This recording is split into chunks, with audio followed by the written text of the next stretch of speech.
கட்சியினுடைய தலைவர் தவிர்த்து பொதுச் செயலாளர் உள்ளிட்டவர்கள் வந்து தலைமறைவா இருந்தாங்க அப்படின்ற ஒரு பெரிய திரும்ப சொல்றேன். இதுல பெரும்பாலான பத்திரிகையாளர் என்கிட்ட பேசிட்டு இருந்தீங்க. யாரும் தலைவர் நிகழ்ச்சிகள்ல கலந்து கொள்ளவில்லை, எங்கேயும் போய் எந்த நிர்வாகம் போகல. நீங்க அதனாலதான் எங்களுடைய திரு ராஜ்மோகன் அவர்களையும் வந்து நீங்க எல்லாம் இது நிறைய பேர் கேட்டீங்க.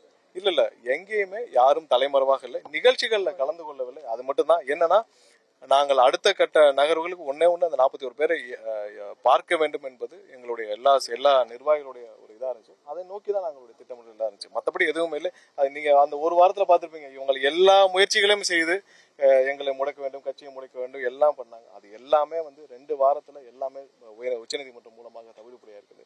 எதையுமே நீங்க வந்து எந்த விஷயமும் எங்களை ஒரு நொடி கூட எங்களை எதுக்கும் நாங்கள் பயப்படவும் இல்லை, அது எதுவும் எங்களை தடுக்கவும் முடியாது.